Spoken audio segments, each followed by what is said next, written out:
Hi అందరికీ జై భీమ్, లాల్ సలాం. ఈరోజు నేను మాట్లాడే అంశం ఏంటంటే, ఇటీవల కాలంలో లాల్ నీల్ శక్తుల ఐక్యత అంశం చాలా ప్రధానమైనటువంటి చర్చానీయాంశంగా మారుతున్న సందర్భంగా ఇవాళ దేశంలో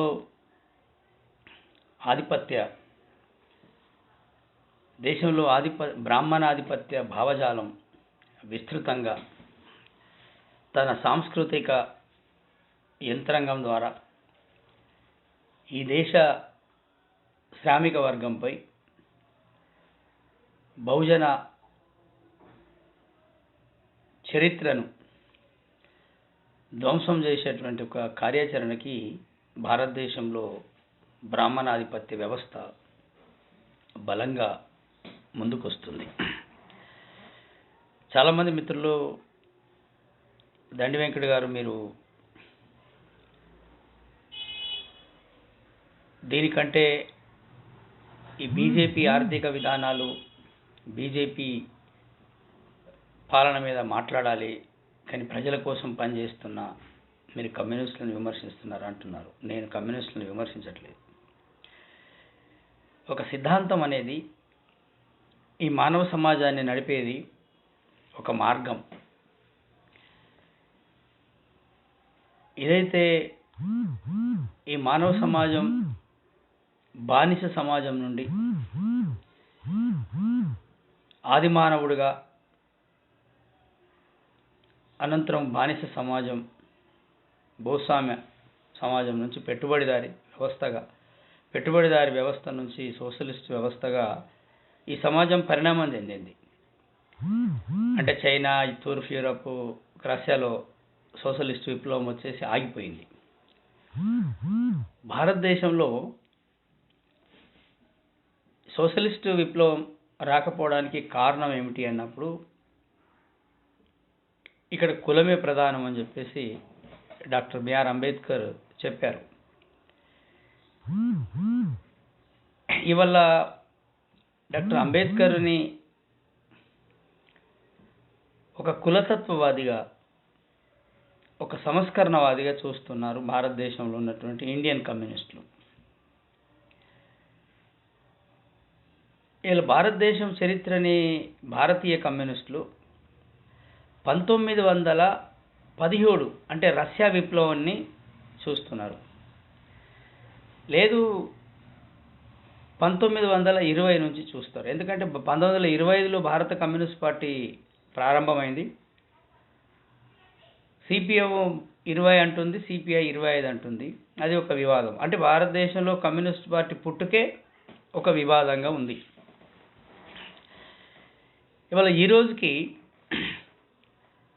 కమ్యూనిస్ట్ పార్టీలో ఒక స్పష్టత, కులం పట్ల, ఈ దేశం పట్ల, ఈ దేశ మూలాల పట్ల స్పష్టత లేదు అనేది మనకు అర్థమవుతోంది. అయితే ఇవాళ అచ్చంగా కమ్యూనిస్టులు ఈ దేశాన్ని విముక్తి చేయలేరు కాబట్టి అంబేద్కర్ ఆలోచనతో ఉన్నటువంటి శక్తుల్ని వారితో కలిసి ప్రయాణం చేయాలనేది నీల్ లాల్.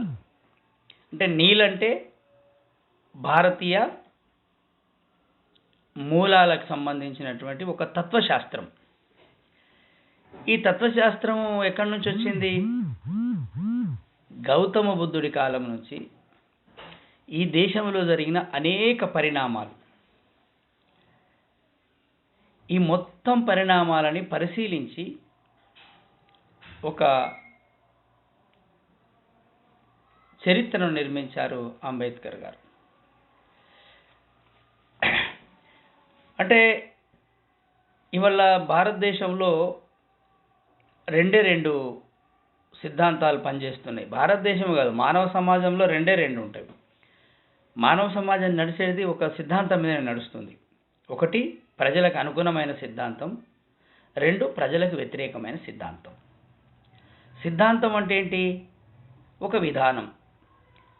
మనం ఒక కుటుంబాన్ని అప్లై చేసుకొని చూసినప్పుడు ఆ కుటుంబానికి కొన్ని కట్టుబాట్లు ఉంటాయి, సమాజానికి ఒక కట్టుబాట్లు ఉంటాయి. కుటుంబం తల్లి, తండ్రి, పిల్లలు, చుట్టాలు, బంధువులు, ఈ మొత్తం ఈ వ్యవస్థ నడవాలన్నప్పుడు వీళ్ళు కొన్ని పద్ధతులు నియమించుకుంటారు. ఈ పద్ధతి ప్రకారం మేము వెళ్ళాలి సమాజానికి, పక్క వాళ్ళకి, సమాజానికి లేకుండా తాము ఈ సమాజంలో ఒక ఆదర్శంగా ఉండాలి, తమని మొత్తం ఈ చుట్టుపక్కల వాళ్ళు మమ్మల్ని ఆదర్శంగా తీసుకోవాలని ఆ కుటుంబం ప్రయత్నం చేస్తుంటుంది. సిద్ధాంతం అట్లాంటిదే. తను చెప్పింది ఈ మానవ సమాజానికి మంచి జరగాలి, మెజారిటీ ప్రజలకు మంచి జరగాలి. మెజారిటీ ప్రజలు ఉత్పత్తి కులాలు, భారతదేశానికి వచ్చినప్పుడు ఉత్పత్తి కులాలు తరతరాలుగా అణచివేతకి, అన్యాయాలకి, అవమానాలకి గురైనటువంటి ఈ ఉత్పత్తి కులాలకు మంచి జరగాలనేదే అంబేద్కర్ సిద్ధాంతం. ఇవాళ అంబేద్కర్ని కులతత్వవాది అని మార్క్సిస్ట్ పార్టీ వాళ్ళు అంటున్నారు, లేదా ఇతర మూస అంటే ఇట్లాగే ఉండాలి, ఇదే మూసలో పోవాలనుకునే వాళ్ళు మాట్లాడుతున్నారు. కులం పోవాలనుకునేవాడు కులతత్వ ఎందుకైతాడు? ఈ సమాజంలో కులం ఉంది. ఈ సమాజం అభివృద్ధి చెందకపోవడానికి కులం ఆటంకం వస్తుంది. ఆ కులము అనేక కుట్రలు చేస్తుంది. ఆ కులము మతాల మధ్య చిచ్చు పెడుతుంది. ఆ కులము కులాల మధ్య చిచ్చు పెడుతుంది. ఆ కులము ఒక సామాజిక జీవనాన్ని, ఒక అభివృద్ధికరమైనటువంటి సామాజిక జీవనాన్ని ధ్వంసం చేస్తుంది. కులం మనిషి ప్రతిభని ధ్వంసం చేస్తుంది. కులం మానవ సంబంధాలని విచ్ఛిన్నం చేస్తుంది. కులం మానవ మనుగడకి ఒక ప్రమాదంగా మారింది కులం. ఈ కులం పోవాలనుకునే అంబేద్కరు ఎందుకు కులతత్వవాది అయ్యాడు? ఆయన ఎందుకు విప్లవకారుడు కాలేకపోయాడు అనేది ఇవాళ నాలాంటి వాడికి ఉన్నటువంటి ఒక నాలాంటి వాళ్ళ మెదులుతున్న ప్రశ్న. అంటే ఇవాళ అదేవిధంగా ఇలా మార్క్సిజం ఏం చెప్పింది? మార్క్స్ భారతదేశానికి పనికిరాడు అని కొంతమంది అంబేద్కరిస్టులు మాట్లాడుతున్నారు. అంటే సాంప్రదాయ అంబేద్కరిస్టులు, సాంప్రదాయ కమ్యూనిస్టులు. ఈ సాంప్రదాయవాదులు ప్రగతిని గుర్తించలేరు. ఈ సాంప్రదాయవాదులు జస్ట్ లైక్ మనువాదుల్లాగే ఉంటారు, మార్పుని సహించలేరు. అందుకే ఈ అంబేద్కరిజం పేరు చెప్పుకొని సాంప్రదాయవాదులు, మార్క్సిజం పేరు చెప్పించుకుని సాంప్రదాయవాదులు ఇప్పుడు నీళ్ళ ఐక్యతకి ఒక ప్రమాదకరమైనటువంటి ఆటంకంగా మారారు. అంటే వీళ్ళిద్దరినీ సిద్ధాంతపరంగా చూసినప్పుడు లాల్ నీల్ సిద్ధాంతానికి వీళ్ళిద్దరు కూడా మిత్రపూరితమైనటువంటి వైరుధ్య శిబిరానికి సంబంధించిన వాళ్ళే. ఏదైతే వల్ల శత్రు వైరుధ్యంగా మారినటువంటి ఆధిపత్య భావజాలంతో ఉన్నటువంటి బ్రాహ్మణాధిపత్య పెట్టుబడిదారి వ్యవస్థ, అంటే అది కాంగ్రెస్ అయినా, బీజేపీ అయినా, టీఆర్ఎస్ అయినా, టీడీపీ అయినా, వైసీపీ అయినా, రకరకాల దేశంలో ఉన్న నానా జాతి పార్టీలన్నీ కూడా ఒకే భావజాలంతో ఉంటాయి. వీళ్ళందరూ కూడా మనిషి గౌరవించకూడదు, లేదా వ్యక్తిగత ఆస్తి ఉండాలి, కొద్దిమంది చేతుల్నే ఈ సమాజంలో వచ్చిన ఉత్పత్తిని, సమాజంలో వచ్చిన జ్ఞానాన్ని కొద్దిమంది చేతుల్నే ఉండాలి, మేము ప్రభువులుగా ఉండాలి, ప్రజలు పాలితులుగా ఉండాలి, మేము పాలకులుగా ఉండాలని కోరుకునేది పెట్టుబడిదారి సిద్ధాంతం. అదే ఈ దేశంలో ఆర్ఎస్ఎస్ రూపంలో కానీ బీజేపీ ఇప్పుడు పరిపాలన చేస్తుంది. గతంలో కాంగ్రెస్ అదే చెప్పింది. కానీ ఇవాళ నూతన శక్తులు ఆలోచన మొదలయ్యాయి. ఇవాళ ఇన్ని త్యాగాలు చేసిన కమ్యూనిస్ట్ పార్టీ ఎందుకు అధికారంలోకి రాలేకపోయింది? ఎందుకు ఈ సమాజంలో ఉన్న ఉత్పత్తిని ప్రజల పరం చేయలేకపోయింది? అయితే ఎందుకు మనము మార్పుని ఆహ్వానించట్లేదు? భారతదేశంలో ఉన్నటువంటి కమ్యూనిస్టులు నేపాల్ కమ్యూనిస్టులని ఐక్యం చేసి ప్రభుత్వాన్ని ఏర్పాటు చేసి ప్రభుత్వం ఏర్పాటుకు కృషి చేసినటువంటి భారతీయ కమ్యూనిస్టులు మీ అందరికీ తెలుసు కదా. ప్రచండ సాయుధ పోరాటం చేసి ప్రత్యేక సైన్యాన్ని ఏర్పాటు చేసి అక్కడి రాచరిక వ్యవస్థని కూల్చేస్తే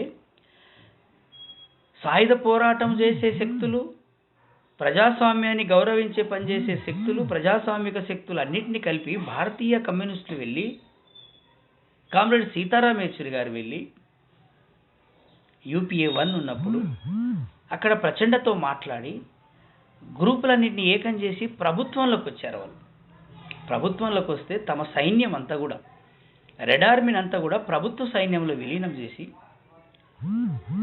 వాళ్ళు ఒక అద్భుతమైనటువంటి పరిపాలన సాగిస్తూ ఉంటే భారతీయ కమ్యూనిస్టులు ఏమంటున్నారు, ముఖ్యంగా మార్క్సిస్ట్ పార్టీ వాళ్ళు ఏమంటున్నారు?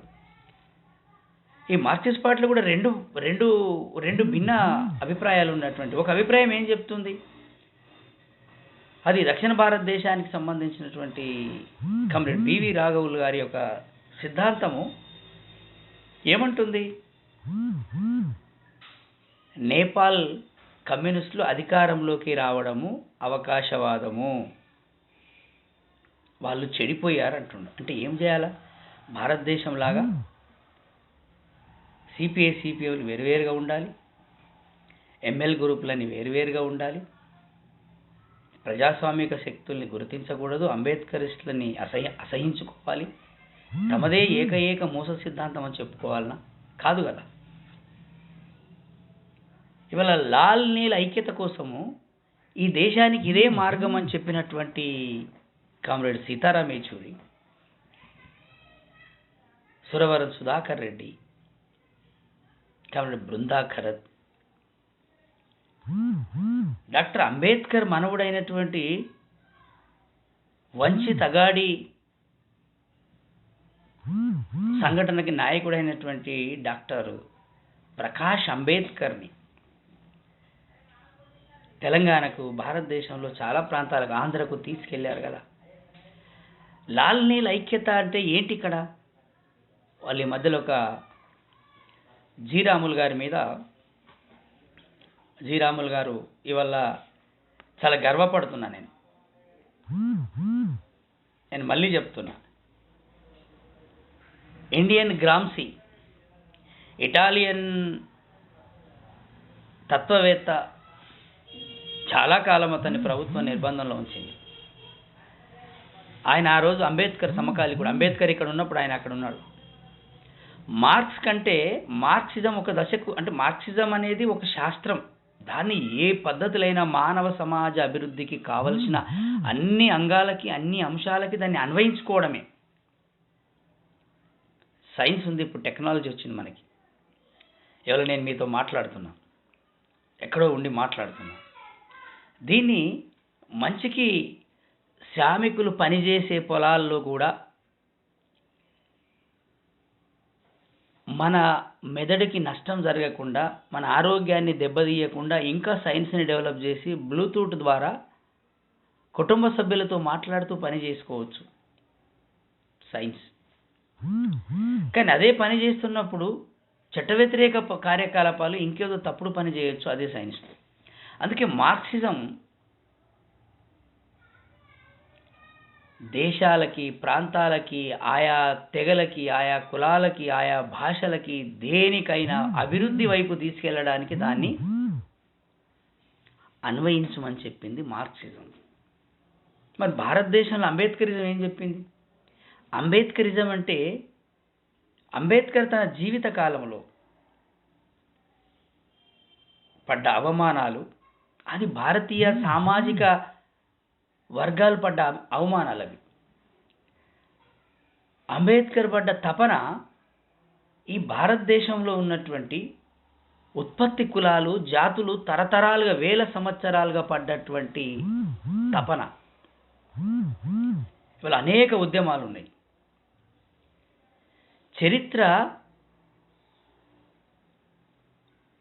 విస్మరించిన చరిత్రకి వారసులని బయటికి తీసుకొచ్చినటువంటి అంబేద్కర్, మహాత్మా జ్యోతిబా పూలే, ఇవాళ వీరు రాశారు, లీల్ నాల్స్ ఎందుకు ఎందుకు మాట్లాడుతున్నామంటే తెలంగాణ ఒక ప్రయోగం అయితే చెప్పారు వాళ్ళు. అంబేద్కరిజం, అంబేద్కర్ని, పూలేని, గౌతముడి పట్ల వాళ్ళకి మంచి అభిప్రాయం ఉందంట. వాళ్ళ వాళ్ళ చేసినటువంటి పోరాటాల్ని ఎవరు మీరు అభినందించడానికి, మీ అభినందన ఎవరికి కావాలి? అభినందిస్తారా? అభినందించడం కాదు, అనుసరించాలి. నేను నిజంగా చెప్తున్నాను కామ్రేడ్స్, నిజమైన అంబేద్కరిస్టులు, నిజమైన మార్క్సిస్టులు అంటే మార్క్సిజాన్ని నమ్మేవాళ్ళు, అంబేద్కరిజాన్ని నమ్మేటువంటి వాళ్ళు ఈ రిజర్వేషన్ బానిసలు కాదు. రిజర్వేషన్లు వస్తాయి, ఓ 4 కోట్లు తీసుకొని పరిశ్రమలు పెట్టుకొని తమ సామాజిక వర్గాల్ని అక్కడ కూడా కార్మికుల్ని బానిసలుగా చేసే అంబేద్కరిస్టులు కాదు. అంబేద్కర్ ఏం చెప్పాడు? మార్క్స్ ఇవాళ భారతదేశంలో కమ్యూనిస్టు పార్టీలు సంఘాలు పెట్టినాం. ఏం సంఘాలు పెట్టారు? కార్మిక సంఘాలు పెట్టి మనము కూలి కోసం కొట్లాడుతున్నాం, కూలి రేట్లు పెంచమంటున్నాం. కానీ అంబేద్కర్ ఏం చెప్పాడు? పరిశ్రమల్లో కార్మికులకి భాగస్వామ్యం ఉండాలని చెప్పాడు ఆయన. అది విప్లవంలో భాగమే. భాగస్వామ్యం ఎట్లొస్తుందండి? ఒక పారిశ్రామికవేత్త సంపదలో కార్మికుడికి వాటా కావాలంటే ఎట్లొస్తుంది ఆ వాటా? ఆ వాటా విప్లవం ద్వారానే వస్తుంది. అట్లాంటి విప్లవకర ప్రభుత్వం ఉన్నప్పుడే ఒక పారిశ్రామికవేత్త పెట్టుబడిలో, పారిశ్రామికవేత్త సంపాదనలో ఒక కార్మికుడికి వాటా ఉండాలి అంటే ఆ వాటా ఎట్లొస్తుంది? విప్లవకరమైనటువంటి ప్రభుత్వం ఉంటే వస్తుంది. ఇప్పుడున్న అన్ని ప్రభుత్వాల కంటే భిన్నమైన ప్రభుత్వం ఉంటే వస్తుంది. మరి అది విప్లవంలో భాగమే కదా. ఇవాళ 1818లో రష్యాలో మార్క్సిస్ట్ స్టడీ సర్కిళ్ళ ద్వారా అనేక గ్రూపులుగా ఏర్పడ్డాయి. ఆ గ్రూపులన్నీ లెనిన్ కాలం నాటికి ఒక కమ్యూనిస్ట్ పార్టీ ఏర్పడ్డది. అప్పటికే మార్క్స్ సిద్ధాంతం వచ్చింది కాబట్టి. మరి భారతదేశంలో కూడా అనేక పోరాటాలు జరిగినాయి. ఇలా 1818 భీమా కోరేగావ్, ఛత్రపతి సాహు మహారాజ్, ఛత్రపతి శివాజీ, ఇటు నిన్న చరిత్ర వస్తుంది మన ఆంధ్ర ప్రాంతానికి చూస్తే అల్లూరి సీతారామరాజు కానీ, ఇప్పుడు ఒడ్డే ఓబన్ అని చెప్పేసి అక్కడ రేనాటి ప్రాంతంలో, తెలంగాణ ప్రాంతంలో సర్దార్ పాపన్న. ఇంకా ఇంతకంటే మనకి ఏం కావాలో చరిత్ర? ఈ చరిత్ర సరిపోతుంది కదా. మీరు దీన్ని చెప్పట్లేదు. వీళ్ళందరూ కూడా ఎవరంటే వీళ్ళంతా శూద్రులు కాబట్టి, ఈ శూద్రులందరూ రాజులుగా తిరగబడ్డారు కాబట్టి, ఇక్కడ కులం ఉంది కాబట్టి, ఈ కులం పోకుండా కాపాడడమే ఇవాళ భారతీయ కమ్యూనిస్ట్ పార్టీలో ఉన్నటువంటి మూస మార్క్సిస్టులు. ఇవాళ లీల్ లాల్ కల్వాలి అన్నటువంటి జీరాములు గారిని ఇలా పార్టీ నుంచి తొలగించాలి. దాదాపు మరి నేను మొన్న కూడా చెప్పినాను, ఇవాళ నీల్ లాల్ శక్తుల ఐక్యత కోసం ఇవాళ ఈ దేశంలో నీల్ లాల్ శక్తుల్ని, ఒక సిద్ధాంతాన్ని రావాలి అని కోరుకున్న వాళ్ళు స్పష్టంగా బొజ్జ తారకం గారు, ఆ తర్వాత అంటే వాస్తవానికి వాళ్ళ 76లోనే జీరాములు గారు ప్రపోజల్ చేశారు. అనంతరము బొజ్జ తారకం గారు, అంతకంటే ముందు కూడా ఎంఎల్ పార్టీ నుంచి ధిక్కారతో బయటికి వచ్చి ఇక్కడ కులం ఉంది అని చెప్పినటువంటి, వాస్తవానికి గ్రామ్సీ రచనలు, గ్రామ్సీ సిద్ధాంతం బయటికి వచ్చింది కూడా ఊస ఉద్యమాల ఉపాధ్యాయుడు ఊస మారోజు వీరన్న, మద్దికాయల ఓంకార్, భీమిరెడ్డి నరసింహారెడ్డి, ఈ మొత్తం ఈ శ్రేణులన్నీ కూడా విడివిడిగా ఉన్నటువంటి వాళ్ళు ఇవాళ ఒక ఐక్య స్రవంతిగా ఇవాళ వస్తున్నటువంటి, కింది కులాల్లో వస్తున్నటువంటి ఒక చైతన్యానికి నిదర్శనం. 2015లో అంటే ఆధిపత్య కులాలు ఏది చెప్పినా వాళ్ళు చెప్పింది రైట్ అంటున్నారు. నేనేమంటున్నానంటే ఇవాళ చాలామందికి ఇబ్బంది అవుతుంది. నల్గొండ జిల్లాలో సిపిఎం సభలు జరిపితే దానికి బివి రాఘవులు గారు హాజరయ్యారు. ఆయన ఆ సభలో ఏం చెప్పాడంటే, నెక్స్ట్ రాబోయే 3 ఏళ్లకు ఒకసారి కమ్యూనిస్ట్ పార్టీ మహాసభలు జరుగుతాయి. రాబోయే మహాసభల్లో ఒకటే సింగిల్ కమ్యూనిస్ట్ పార్టీలో మహాసభ జరుపుకుంటామంటే ఆ సిపిఐ మహాసభకు వచ్చినటువంటి ప్రతినిధులందరూ 10 నిమిషాలు కరతాళ ధ్వనులతో ఆయనకి స్వాగతం పలికారు. మరి ఇవాళ జి రాములు గారు ఏం చెప్పారు? కమ్యూనిస్టులు ఈ దేశంలో ఇవాళ రైతులు ఢిల్లీ చుట్టూ చలిలో చనిపోతున్నారు, గ్రామీణ ప్రాంతాల్లో వలసలు పోతున్నారు ప్రజలు, దళిత మహిళల మీద అన్యాయంగా అత్యాచారాలు జరుగుతున్నాయి, రైతులు ఆత్మహత్యలు చేసుకుంటారు, యువతకి భవిష్యత్తు లేదు. ఒక దుర్మార్గమైనటువంటి వ్యవస్థ వచ్చింది. ఈ వ్యవస్థకి అడ్డుపడి ఈ వ్యవస్థకి వ్యతిరేకంగా వీరోచితంగా పోరాడే వాళ్ళు కమ్యూనిస్టులు వేరువేరుగా ఉండడం మూలంగా ఎవరికి లాభం జరుగుతుంది? ఇలా వాళ్ళు రాశారు.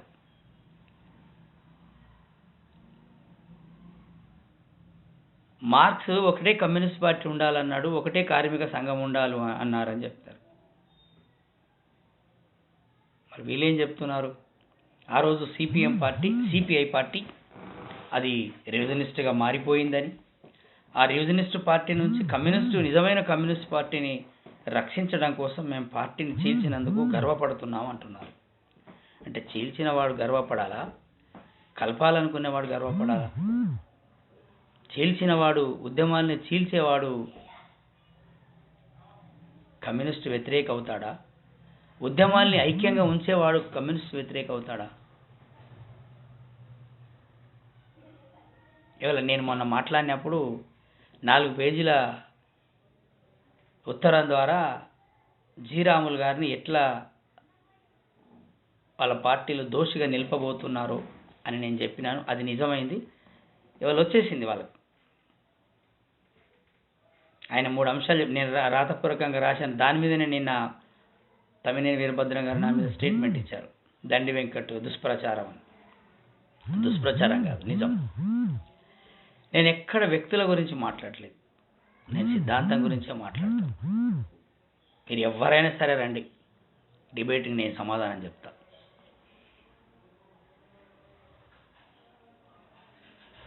లాల్ నీల్ ఐక్యత అనేది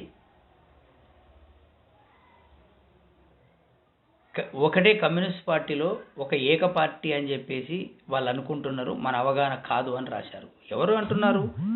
అంబేద్కర్కి ఒక విజన్ ఉంది, మార్క్స్కి ఒక విజన్ ఉంది. కానీ సారాంశంలో ప్రజలకు ఉపయోగపడేటువంటి సిద్ధాంతం ఆయన కులమున్న ప్రాంతంలో పుట్టలేదు కాబట్టి మార్క్స్ ఒక ఆర్థిక వ్యవస్థ విముక్తి గురించి మాట్లాడాడు. కార్మికులు, ఉత్పత్తి శక్తులైనటువంటి కార్మికులు ఈ ఉత్పత్తి సాధనాలు, భూములు, పరిశ్రమలు, సంపద, సహజ వనరులకి యజమానులు కావాలి, శ్రమ చేసేవాడికి అధికారం ఉండాలని మార్క్స్ చెప్పాడు. కానీ భారతదేశంలో మహాత్మా జ్యోతిబా పూలే మార్క్స్ కాలంలోనే ఇక్కడ కూడా పూలే బతికి ఉన్నాడు. ఆయన ఏం చెప్పాడు? ఇక్కడ ఆయన సంస్కృతి గురించి చెప్పాడు. ఈ సంస్కృతికి కారణం ఇక్కడ బ్రాహ్మణాధిపత్య వ్యవస్థ అని చెప్పాడు. పూజారి వర్గం, అందుకే బ్రాహ్మణాధిపత్య పెట్టుబడిదారి వర్గం అంటున్నారు. అంటే భావజాలంతో వాళ్ళు డబ్బులు పెట్టకుండానే వాళ్ళు పెట్టుబడిని సృష్టించేటువంటి వర్గం బ్రాహ్మణ వర్గం. అందుకే ఇవాళ ఏం చెప్పారు? ఆయన ఏం చెప్పాడు? శ్రమ విముక్తికి, కార్మిక వర్గం విముక్తితోనే కార్మిక రాజ్యాలు ఏర్పడాలన్నారు. ఒక దశకు వచ్చేసి ఆగిపోయింది. అది రష్యాలో సోషలిస్ట్ విప్లవం 70 సంవత్సరాల పరిపాలనలో వైఫల్యం చెంది పతనమైంది. మరి భారతదేశంలో అంబేద్కర్ ఏం చెప్పారు? పూలే అనంతరం అంబేద్కర్ ఏం చెప్పారు? అటు బుద్ధుణ్ణి, ఇంకా చాలామంది గుర్తుపెట్టుకోవాలా కామ్రేడ్స్, గౌతమ బుద్ధుడు ఈ దేశంలో మొట్టమొదటిసారి, బహుశా ఈ ప్రపంచంలో ఉండొచ్చు, నాకు తెలియదు, కానీ భౌతిక శాస్త్రాల్ని ఆయన సృష్టించాడు. ఆయన పని గంటల గురించి కూడా చెప్పాడు. ఆయన కనీస వేతనాల గురించి కూడా చెప్పాడు. ఆయన ఏమంటాడంటే, మన దగ్గర పనిచేస్తున్న సేవకులకి మంచి బహుమతులు ఇవ్వాలి అంటాడు. వాళ్ళు మన దగ్గర పనిచేస్తున్నప్పుడు వాళ్ళకి మంచి నాణ్యమైన తిండి పెట్టాలి అంటాడు. అంటే ఇప్పుడు అన్వయించుకుంటే ఏంది? మంచి తిండి పెట్టాలి, మంచి బహుమతులు అంటే ఏంది? మంచి కూలి ఇవ్వాలి. సేవకుల్ని తమ దగ్గర పనిచేయిస్తున్నప్పుడు బారెడి పొద్దు ఉండగా పనిలోకి పిలవాలి, బారెడి పొద్దు ఉండగానే వాళ్ళని ఇంటికి పంపించాలి అంటాడు. మరి 8 గంటల పని విధానమే కదా. అంటే ఇవాళ ఈ లాల్ నీల్ అంటే నీల్ అంటే అంబేద్కర్ ఆలోచన, లాల్ అంటే మార్క్స్ ఆలోచన.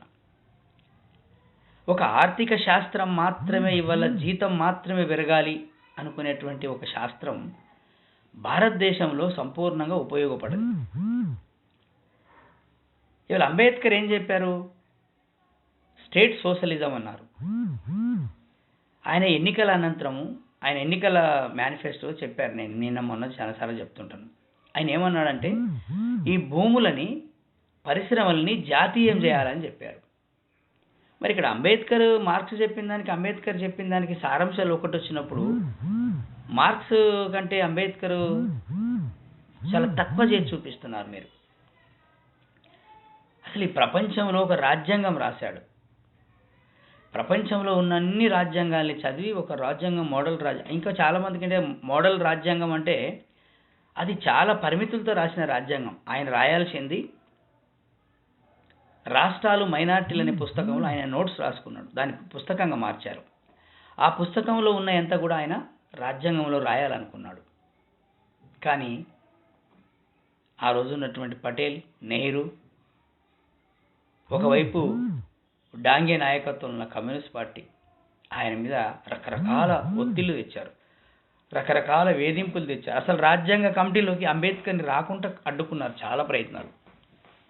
కానీ వాళ్ళ కొద్దిగా ఆయన చెప్పే దాంట్లో, ఆయన అనుకున్న దాంట్లో, ఆయన ఆశయంలో ఒక 10% మాత్రమే రాజ్యాంగంలో పెట్టాడు. అసలు ఎంత పెద్ద గొప్ప మేధావి ఆయన. ఇవాళ నిజంగా రాజ్యాంగం లేకపోతే ఈ దేశం ఇంకా 100 సంవత్సరాలు బానిసత్వంలో ఉండేది కదా. ఈ దేశంలో 8 గంటల పని విధానం తీసుకొచ్చింది ఎవరు? అంబేద్కర్ గారు కదా. ఈ దేశంలో పిఎఫ్, ఈఎస్ఐ లాంటి సౌకర్యాలు కార్మిక వర్గానికి తెచ్చింది కూడా అంబేద్కర్ డ్రాఫ్టింగ్ చేసి పార్లమెంట్. మీరేమన్నా ఇచ్చారా? ఈ దేశంలో ట్రేడ్ యూనియన్ నాయకులు ఎవరైనా ఒక డ్రాఫ్టింగ్ రాసి ఇచ్చారు అంబేద్కర్కి, సార్ ఇది మీరు పార్లమెంట్లో అమలు చేయమని? చెప్పలేదు.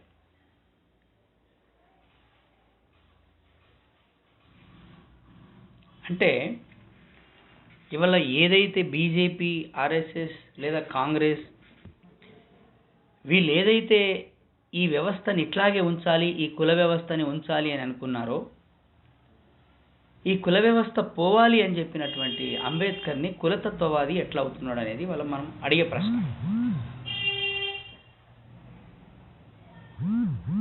అందుకే ఇవాళ మిత్రులారా, మార్క్సిజం, అంబేద్కరిజం భారతదేశంలో రెండు ఒకటిగా కుదరవు అనేటువంటి కొంతమంది సాంప్రదాయ అంబేద్కర్ వాదులు చెప్తుంటారు.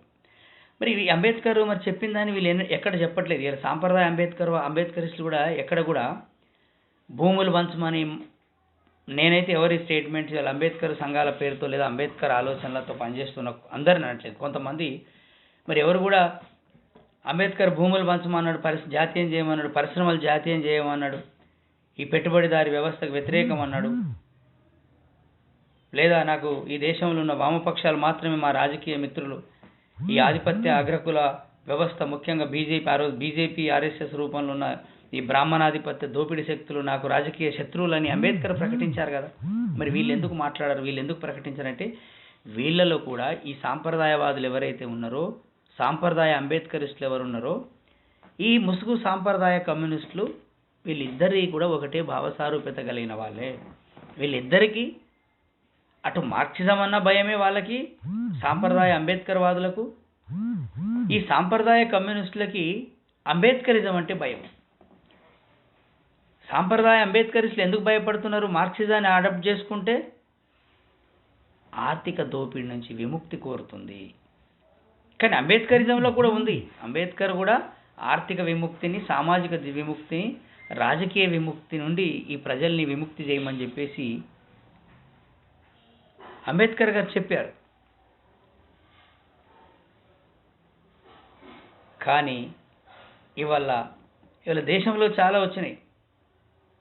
ఇవాళ నిన్న రైతు పోరాటానికి పోతే డాక్టర్ కన్నయ్య లాల్ నీల్ పట్క చుట్టుకొని పోయాడు.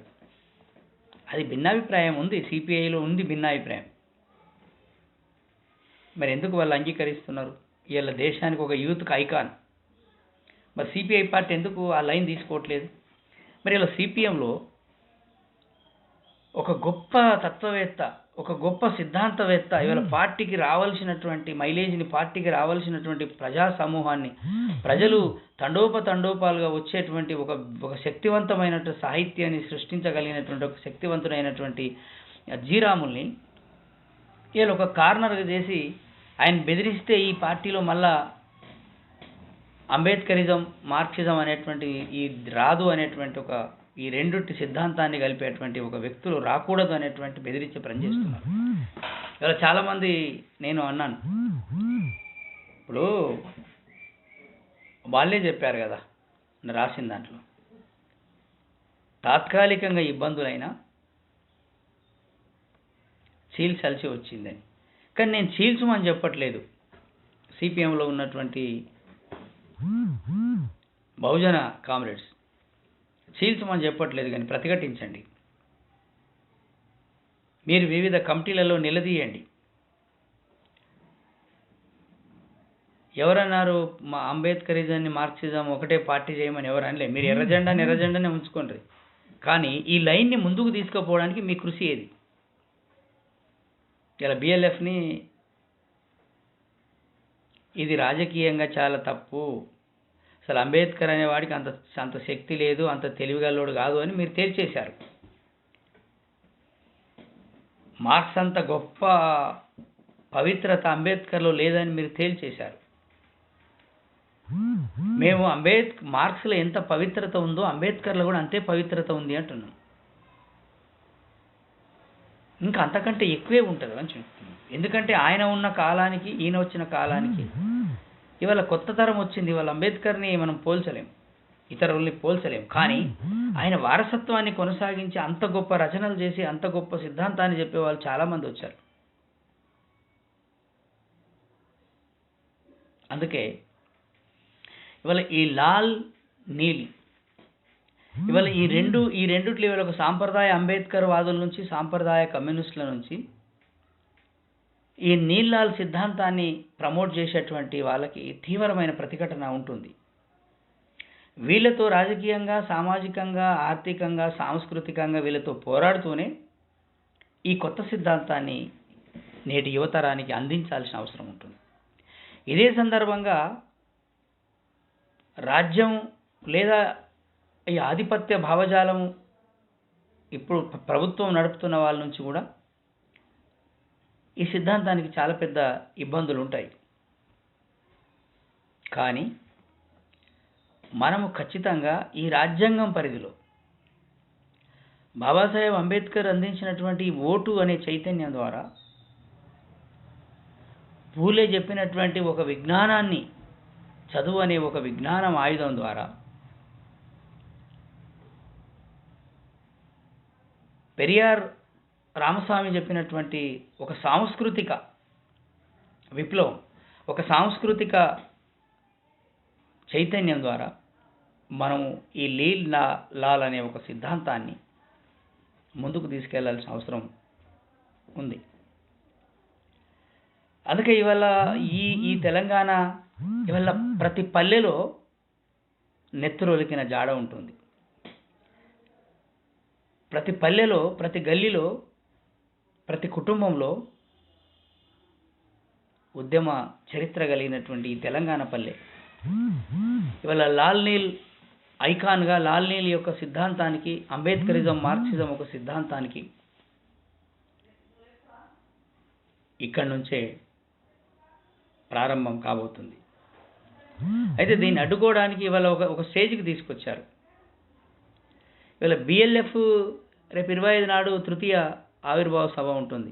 రాష్ట్రమంతటా కూడా అన్ని జిల్లాల్లో ఓ రౌండ్ టేబుల్స్, ఈ నల్ల చట్టాలకు వ్యతిరేకంగా రౌండ్ టేబుల్ సమావేశాలు నిర్వహిస్తూ 25 నాడు హైదరాబాద్లో సభ ఉంటుంది. ఇది ఒక సైద్ధాంతిక పోరాటం.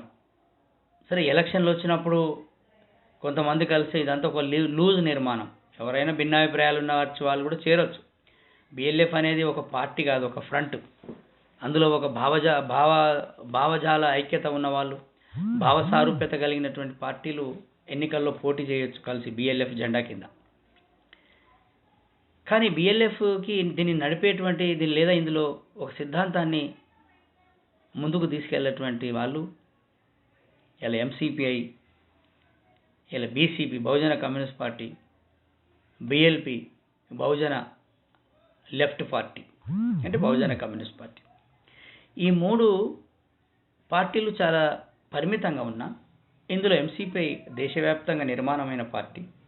పూలే అంబేద్కర్ మార్క్సిజాన్ని తమ సిద్ధాంతంగా ప్రకటించినటువంటి ఎంసిపిఐ పార్టీ, ఒక బీసీ ఏర్పాటు చేసినటువంటి ఎంసిపిఐ పార్టీ, మధ్యకాల ఓంకార్ ప్రారంభించినటువంటి పార్టీ. అదేవిధంగా దాన్ని భీమిరెడ్డి నరసింహారెడ్డి గారు కూడా తర్వాత చివరి వరకు దాన్ని నడిపారు కాబట్టి అది సామాజిక న్యాయం కోసం పుట్టిన పార్టీ కాబట్టి. అదే సందర్భంగా ఈ తెలుగు నేల మీద ఆధునిక పూలే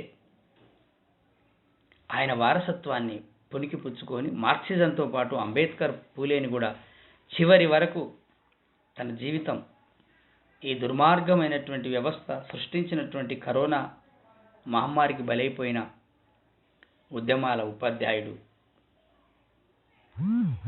ఊసా, రాజ్యము అంతర్గత ద్రోహులు రాజ్యము కలిసి హత్య చేసినటువంటి మారోజు వీరన్న, వీరి ఆలోచనకి, ఈ మొత్తం ఆలోచనకి ప్రతిబింబంగా, వారి ఆలోచనకి ఆ సిద్ధాంతానికి కొనసాగింపుగానే ఈ బిఎల్ఎఫ్ పనిచేస్తుంది. బహుజన లెఫ్ట్ పార్టీ ఎంసిపిఐ, అట్లాగే బీసీపీ బహుజన కమ్యూనిస్ట్ పార్టీ. ప్రస్తుతానికైతే ఇవాళ వ్యక్తులుగా కొంత ప్రయత్నం చేసినా ఇవాళ ఈ సందర్భంగా నేను చెప్తున్నాను, ఇంకో 5-6 ఏళ్ళు మీరు రాష్ట్ర కమిటీ సభ్యులుగా ఉండగలుగుతారేమో. ఎందుకంటే దాని రాజ్యాంగం ప్రకారం, సిపిఎం రాజ్యాంగం ప్రకారం రాష్ట్ర కమిటీలోకి 75 అయితే తొలగించేస్తారు.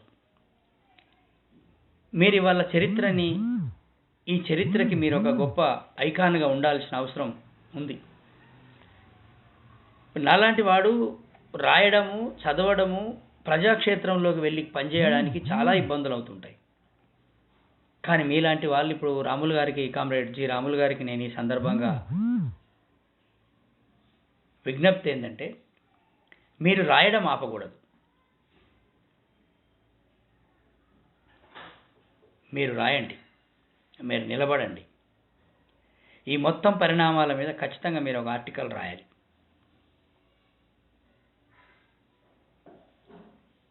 నేపాల్లో పోయి భారత కమ్యూనిస్టుల్ని ఐక్యం చేయకుండా నేపాల్లో పోయి ఐక్యం చేయాల్సినటువంటి ఆలోచన ఉన్నటువంటి గొప్ప నాయకత్వం ఉన్న సీతారాం యేచూరి లాంటి వాళ్ళు, సురవరం సుధాకర్ రెడ్డి గారు, ప్రకాష్ అంబేద్కర్ గారు ఈ దేశానికి మోడల్ నాన్నీలు అని చెప్పేసి, పూలే అంబేద్కరిజం అని చెప్పేసి దేశవ్యాప్తంగా పర్యటనలు చేసినటువంటి ఆలోచనని ఎందుకు తెలంగాణ, ఆంధ్ర పార్టీ ఎందుకు దీన్ని వ్యతిరేకిస్తుంది, ఈ శక్తుల పురోగమనానికి ఎందుకు ఆటంకం అవుతుంది అనేది వల్ల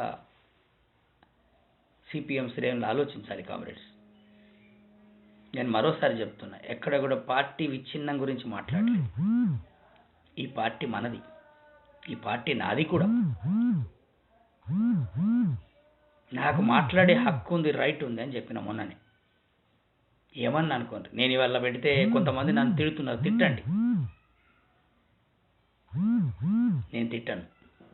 కానీ ఈ అంశాల మీద అందులో ఉన్నటువంటి వాళ్ళు అక్కడే నిలబడండి అంటున్నాను. నేను వాస్తవానికి నేను పెట్టిన తర్వాత తమ్మినేని వీరభద్రం గారు దాన్ని నా మీద ఖండన చేసి ఇదంతా చేసిన తర్వాత వెనక్కి తగ్గుతారేమో అనుకున్నాం రాములు గారి మీద. కానీ మీరు ముందుకు వచ్చారు, ఇంకా తీర్మానం చేసేశారు. రాములు గారు అనేటువంటి ఒక వ్యక్తి పార్టీకి వ్యతిరేకంగా ఎవరు రాశారు? ఎవరైనా ఒక బహుజనుడు రాశారా అందులో? బహుజనులు అంటే ఈ వాదంతోని బిఎల్ఎఫ్, టీ మాసు, బీసీ సప్లాన్, ఎంబీసీ ఈ సిద్ధాంతాన్ని పట్టి నడుపుతున్నటువంటి వందలాది మంది కామ్రేడ్స్ మీ పార్టీలో ఎవరైనా రాములు గారు పార్టీకి వ్యతిరేకంగా రాశాడు, పూలేని, అంబేద్కర్ని, మార్క్స్ని ఒకటిగా చేద్దామని, గౌతముడి ఆలోచనని తీసుకొద్దామంటున్నాడని ఎవరైనా రాశారా? ఇందులో కూడా ఆధిపత్య కులాలకు సంబంధించిన వాళ్ళే రాసి ఉంటారు. అది కూడా ఖమ్మం, నల్గొండకు సంబంధించిన వాళ్ళే రాసి ఉంటారు. ఒకవేళ రాసిన వాళ్ళు ఇతరులైతే వారి బానిసలు రాసి ఉంటారు. మా బహుజనుల్లో ఉన్న కొద్దిమంది బానిసలు ఉన్నారు. కానీ అది తప్పు. సిపిఎంఏ దేశంలో పెద్ద పార్టీ. సిపిఎం చుట్టూ చాలా శక్తులు వచ్చినాయి. ఇది ప్రజలు ఓన్ చేసుకున్నారు. ఇలా మావోయిస్టులు అడవిలో పోయి ఒక రకంగా ఒక స్తబ్దతకు గురైపోయారు. వారు కూడా ఇవాళ అనవసరంగా ఈ రాజ్యం ఇలా ప్రపంచంలో చాలా మార్పులు వచ్చాయి. ఒక ప్రభుత్వాన్ని ఏర్పాటు చేసినటువంటి ఎల్టీటీ ప్రభుత్వాన్ని కూల్చేశారు. ఒక ప్రభుత్వమే ఉన్నటువంటి ఇరాన్ ప్రభుత్వాన్ని కూల్చి బహిరంగంగా అవమానకరంగా ఇవాళ సద్దాం హుసేన్ని ఉరిదీశారు. ఈ వ్యవస్థలో మనం పరిణామాలని అర్థం చేసుకోకుండా మార్క్సిజం అదే చెప్పింది. మార్క్సిజం ఏమి తుపాకీ పట్టుకొని అడవులకు పొమ్మని చెప్పలేదు. ప్రజల్ని ఐక్యం చేయమన్నారు. ప్రజలు ఐక్యం చేస్తే ప్రజలు వాళ్ళు నిర్ణయించుకుంటారు. కత్తి పట్టుకుంటారా, కర్ర పట్టుకుంటారా, తుపాకీ పట్టుకుంటారా. కానీ మన భారతదేశంలో అంబేద్కర్ మనకు ఓటు పట్టుకోమని చెప్పాడు. పార్లమెంటే మనదైతే, రాజ్యమే మనదైతే పాలన చేయడానికి అవకాశం ఇచ్చింది కదా, అవకాశం ఉండే కదా. ఇలా బెంగాల్లో పరిపాలన చేశారు, కేరళలో పరిపాలన చేశారు, ఒక సందర్భంలో యూపీఏని పరిపాలన చేశారు, నేషనల్ ఫ్రంట్ని పరిపాలన చేశారు. కానీ మీరు సమూల మార్పులు తీసుకుని, ఎందుకంటే మీకు అజెండా లేదు. మీ జెండాకి అజెండా లేదు, ఉత్త జెండా ఉంది మీ దగ్గర. అందుకే అంబేద్కర్ రాజ్యాధిక, అందుకే మాన్యశ్రీ దాదాసాహెబ్ కాన్సీరామ్ గారు ఆ ఎజెండాను తీసుకొచ్చారు. కానీ ఆయన అనంతరం నాయకత్వం చాలా తప్పుడు పద్ధతుల్ని అవలంబించి ఇవాళ బహుజన సమాజానికి ఒక ఆల్టర్నేటివ్ వచ్చిన దాన్ని కూడా అది పోయింది. కాబట్టి ఇవాళ ఈరోజు లాల్ నీల్ శక్తుల ఐక్యతని వ్యతిరేకించే శక్తులకి ఈ సందర్భంగా నేను విజ్ఞప్తి చేస్తున్నాను. ఎందుకంటే ఇవన్నీ కూడా మిత్ర వైరుధ్యంతో మిత్ర శిబిరంలో ఉన్నటువంటి వాళ్ళు, భిన్నాభిప్రాయాలు ఉన్నటువంటి వాళ్ళు.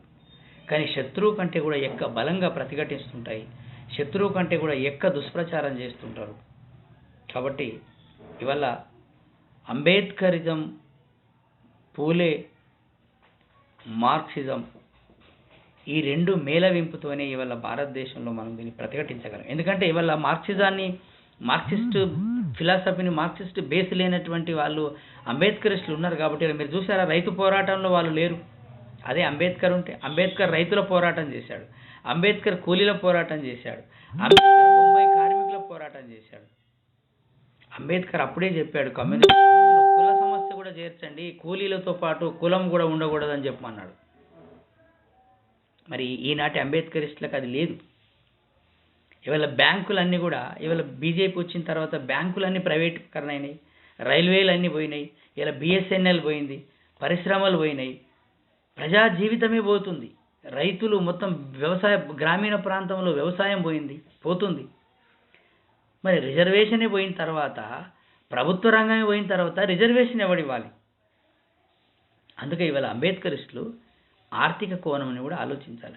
అంబేద్కరిస్టులు కార్మిక సంఘాలు పెట్టాలి, అంబేద్కరిస్టులు వ్యవసాయ కార్మిక సంఘాలు పెట్టాలి, అంబేద్కరిస్టులు ట్రేడ్ యూనియన్లు నిర్మాణం. అందుకే మేము బహుజన లెఫ్ట్ పార్టీ బిఎల్టీయు, బహుజన వామపక్ష కార్మిక సంఘాల సమాఖ్యను ఏర్పాటు చేసి, బిఎల్టీయు బహుజన లెఫ్ట్ ట్రేడ్ యూనియన్స్ ఏర్పాటు చేసి దానికి అనుబంధంగా కార్మిక సంఘాల నిర్మాణం చేస్తున్నాం. అందుకే అంబేద్కరిస్టులు కూడా ఇవాళ కేవలం అధికారం వస్తుంది, రాజ్యాధికారం ఎట్లా వస్తుంది, ఉత్తగా వస్తుందా? అంబేద్కర్కి వట్టిగా వచ్చిందా? అంబేద్కర్ని ఎక్కడన్నా గెలవనిచ్చారా వీళ్ళు? అంబేద్కర్ మనకు ఆయుధం ఇచ్చిపోయాడు. అంబేద్కర్ ఓటు ఆయుధం ఇచ్చాడు, గోడల మీద రాసుకోండి మీరే పాలకులు అన్నాడు. కానీ మన దగ్గర ఏమొచ్చింది? ఇలా పొద్దంతా మనం ఆ కమ్యూనిస్టులని విమర్శిస్తుంటారు చాలామంది. కమ్యూనిస్టులు చాలా త్యాగాలు చేశారు, చాలా గొప్ప పాత్ర ఉంది భారతదేశంలో. ఈరోజు 170 చట్టం వచ్చింది, గిరిజనుల చట్టం వచ్చిందంటే ఎవరు కారణం? దానికి ఇవాళ గ్రామీణ ప్రాంతంలో ఎక్కడ దాడులు జరుగుతలేవు. ఇవాళ తెలంగాణ, ఆంధ్రలో సరే ఇలా కమ్యూనిస్టు ఉద్యమం నిర్వీర్యం అయిపోయింది అంటే వెనక్కి తగ్గింది, నిర్వీర్యం కాలేదు, నిర్వీర్యం కాదు కూడా.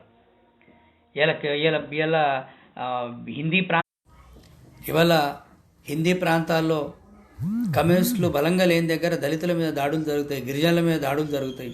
కమ్యూనిస్టు ఉద్యమం బలంగా ఉన్న దగ్గర దాని ప్రతిఘటన అదే తీరుంది కదా.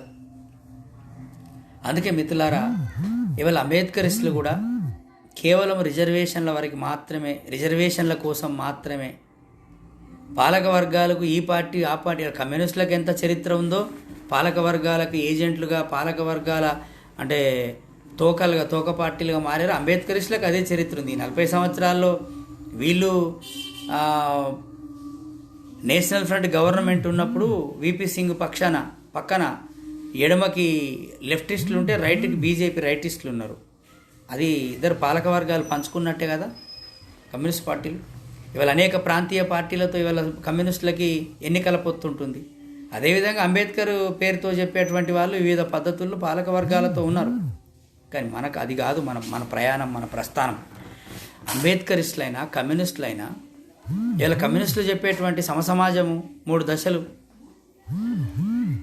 పెట్టుబడిదారి వ్యవస్థ, సోషలిస్ట్ వ్యవస్థ, అంతిమంగా కమ్యూనిజం కదా. మరి ఈ పెట్టుబడిదారి వ్యవస్థలో విముక్తి జరగాలి అంటే, పెట్టుబడిదారి వ్యవస్థ నుంచి సోషలిస్ట్ వ్యవస్థకు మారాలంటే ఈ వర్గాలన్నింటినీ ఒక విశాలమైనటువంటి ఈ ప్రజానీకాన్ని సమీకరించుకోవాలి. అదేవిధంగా అంబేద్కరిస్టులు కూడా ఇవాళ మనతో కలిసి నిజంగా బాబాసాహెబ్ అంబేద్కర్ ఆలోచనతో వచ్చేటువంటి శక్తుల్ని కలిపేటువంటి పరిస్థితి రావాలి. అది తెలంగాణ నుంచి ప్రారంభం కావాలి. రేపు రాబోయే రోజులలో లాల్ నీల్ శక్తులు ఐక్య పోరాటానికి సిద్ధం కావాలి. 93% ఉన్న బహుజనులు ప్రత్యేకమైన రాష్ట్రం భారతదేశంలో తెలంగాణని. ఈ 93% ఉన్నటువంటి బహుజనులు అధికారంలోకి రాకుండా ఈ లాల్ నీల్ శక్తులు, లాల్ నీల్ సిద్ధాంతం అన్వయింపుతో అనేది సాధ్యమవుతుంది. కాబట్టి ఎందుకంటే ఇవాళ ఒక అంశం, 2 అంశాలు చెప్పి నేను ముగిస్తాను. కమ్యూనిస్టులు 3 రాష్ట్రాల్లో ప్రభుత్వాలు ఉండి అంతకంటే ముందుకు ఎందుకు వెళ్ళలేకపోయారంటే వాళ్ళకి అక్కడ కుల సమస్య మీద స్పష్టత లేదు. అంబేద్కరిస్టులు అధికారంలోకి వచ్చినటువంటి ఉత్తరప్రదేశ్లో కాంశీరామ్ గారికి అది ఉంది. అందుకే ఆయన భూములు పంచాడు. ఆయన ఎవరి వాటా వాళ్ళకి ఇచ్చాడు. ఆయన ఉన్నప్పుడే ఎవరి కులం ఎంతో వాళ్ళ వాటా అంత వచ్చింది. అది క్రమంగా ఆయన ఇంకా కొంత 10 సంవత్సరాలు ఉంటే పరిస్థితి వేరే ఉంటుంది. కానీ ఆ వచ్చిన తర్వాత నాయకత్వం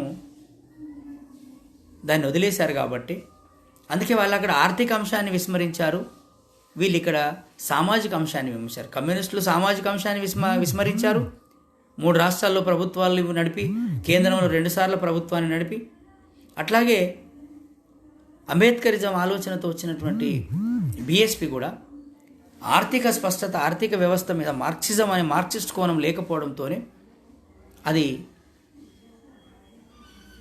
ఒక ఆదర్శవంతమైనటువంటి, ఒక విజన్తో పనిచేయలేనటువంటి వ్యవస్థగా మారిపోయి, కాబట్టి వాళ్ళ విచ్ఛిన్నమైపోయే పరిస్థితి వచ్చింది. కాబట్టి మిత్రులారు, ఇవాళ దేశవ్యాప్తంగా కూడా ఇవాళ లాల్ నీల్ శక్తుల ఐక్యతయే మనకి ఏకైక మార్గం. అందుకే వీళ్ళు తెలంగాణలో ఈ లాల్ నీల్ శక్తులకు వ్యతిరేకంగా మాట్లాడే వ్యక్తులని ఒంటరి చేయాల్సిన అవసరం ఉంది. ఈ లాల్ నీల్ శక్తుల ఐక్యత కోసం పనిచేసేటువంటి వాళ్ళు కొన్ని కష్టాలు ఉంటాయి. ఎందుకంటే ఇది కొత్త ఆలోచన. చాలామంది అంబేద్కర్ అప్పుడు చెప్పలేదు కదా, మార్క్సిస్ట్ చెప్పలేదు కదా అంటారు. అంబేద్కర్ చెప్పింది కమ్యూనిస్ట్ పార్టీలో కలిసిపోమని కాదు. అంబేద్కర్ అట్లా చెప్పాడని ఎవరు చెప్పట్లేదు. మనకి మిత్రులు ఎవరు, శత్రువులు ఎవరు నిర్ణయించుకోవాలి. ఇవాళ నిజాయితీగా ఒక 1% ఎక్కడన్నా తప్పుడు మనుషులు ఉండొచ్చు, కానీ ఇవాళ నిజాయితీగా 99% త్యాగదంలో ఉన్న కమ్యూనిస్ట్ పార్టీ మనం కాదనకుండా మనకు మిత్రులు ఎవరు వస్తారు? అంబేద్కరిస్టులు. కమ్యూనిస్టులని కాదని మనకి ఇంకా ఈ దేశంలో ఎవరున్నారు, ఈ ప్రపంచంలో ఎవరున్నారు? కమ్యూనిస్టు కంటే విలువైన నీతివంతుడు, విలువలకు కట్టుబడేవాడు ఇంకెవడున్నాడు? నిజమైన అంబేద్కరిస్ట్ ఉంటాడు. నిజమైన మార్క్సిస్టులు మాత్రమే విలువలకి కట్టుబడి సమాజం కోసం త్యాగాలు చేస్తారు. ఎందుకంటే కార్ల్ మార్క్స్ భార్య జెన్నీ మార్క్స్ తన బిడ్డలకి పాలిస్తున్నప్పుడు రక్తం వచ్చిందని మనం చదువుకున్నాం. మరి మన అమ్మ సావిత్రిబాయికి కూడా వచ్చింది కదా. తన బిడ్డల్ని తన కడుపులో పెంచి 9 నెలలు మోసిన తన బిడ్డలు చనిపోతే తను చలించి తన భర్తని ఇబ్బంది పెట్టలేదు కదా. ఏం ఏం ఏం పోరాటం, ఏం దళితులు, ఏం సమాజం, మాకు అవసరం లేదు, ఇంత పెద్ద చదువు చదువుకున్నావు. ఆయన లండన్లో చదువుకున్నప్పుడు కూడా ఆమె కూలి చేసి డబ్బులు పంపించింది, దానికోసమా నువ్వు చదువుకుందని ఆమె అనలేదు కదా. అందుకే అక్కడ ఎంత త్యాగం ఉందో, జెన్నీ మార్క్స్ ఎంత త్యాగం ఉందో, ఇక్కడ రమాబాయి అంతే త్యాగం చేసింది. ఇలా సిద్ధాంతం రాసేటప్పుడు మార్క్స్కి జెన్నీ మార్క్స్ ఎంత నిలబడినదో, ఇక్కడ మా అమ్మ సావిత్రి మహాత్మా జ్యోతిబాపులేకి అంతే సహకారంగా ఉంది చివరి వరకు. వీళ్ళు వచ్చినటువంటి మహమ్మారి లాంటి ఆ రోజు కలరా వ్యాధితోని తను పెంచుకున్న కొడుకు తను చనిపోయింది.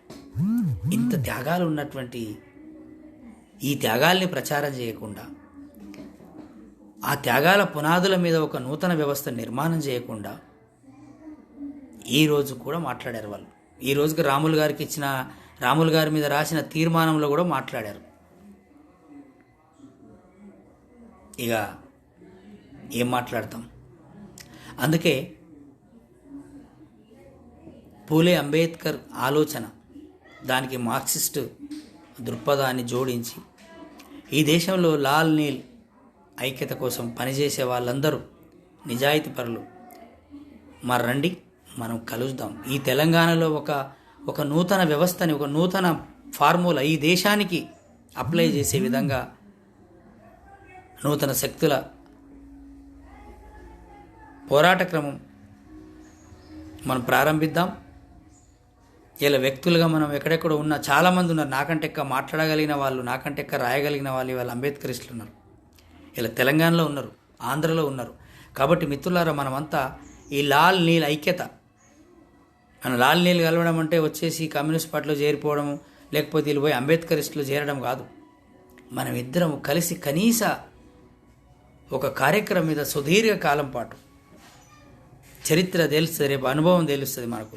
కాబట్టి ఇవాళ వామపక్షాలు ఎట్లయితే వాళ్ళు వామపక్ష 9 పార్టీలు 6 పార్టీలు కలిసి ఎట్లయితే ఉంటారో, మనం కూడా ఇట్లాంటి కలిసి వచ్చే లాల్తో, నిజమైన నీళ్ళతో కలిసి రాబోయే రోజులలో ఒక ఐక్య సంఘటన ఏర్పాటు చేసి ఈ రాష్ట్రంలో బహుజనులకి అధికారం, బహుజన రాజ్య నిర్మాణం కోసం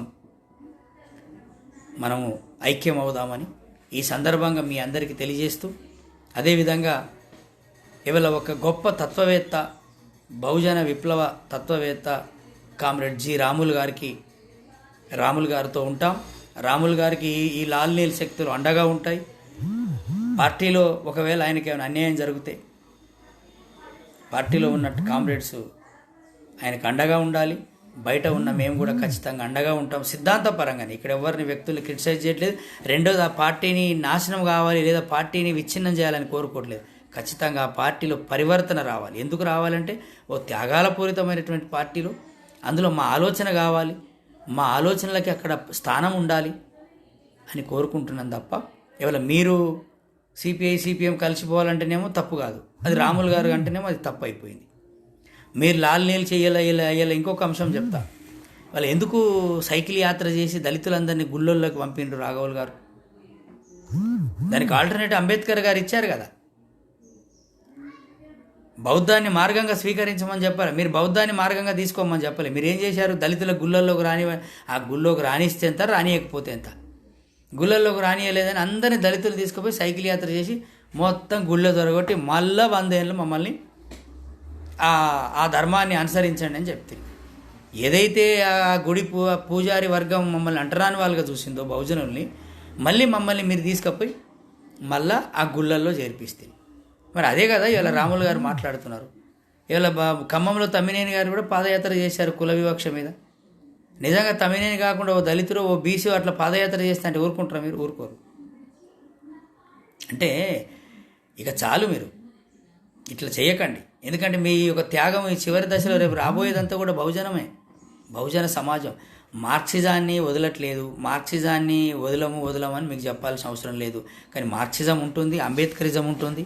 ఒక నూతన శక్తులు ఈ దేశానికి కావలసినటువంటి మౌర్య సామ్రాజ్యంలో జరిగినటువంటి సాంస్కృతిక అశోక చక్రవర్తి నుంచి ఇక్కడ తెలంగాణ సర్వాయి పాపన్న, ఇప్పుడు ఆంధ్రప్రదేశ్లో వచ్చినటువంటి ఒడ్డే ఓబన్న వరకు ఈ మొత్తం చరిత్ర ఇంకా తెలియని చేయాలని ఇవంతా కలిసి కొత్త శక్తుల ఒక నూతన శక్తుల నూతన ఆలోచనలు నూతన శక్తుల యొక్క మా సమీకరణకి ఉపయోగపడేది చాలా వచ్చింది. అది ఫైనల్ సామాజిక విప్లవం పూర్తయిన తర్వాత అంబేద్కరిజం అనేది ఆర్థిక విముక్తి కోసం అంబేద్కరిజాన్ని మేము స్వీకరిస్తాం. ఎవరు కూడా ముందు చెప్పేసి గీతలు గీసి కాగితాల మీద గీసి ఇవన్నీ కాగితాలు ఖరాబ్ చేసి కామ్రేడ్స్ని బాధ పెట్టి వాళ్ళ మనస్తాపం చేసి వాళ్ళు వెళ్ళిపోయే విధంగా చేసేది ఏమీ ఉండదు.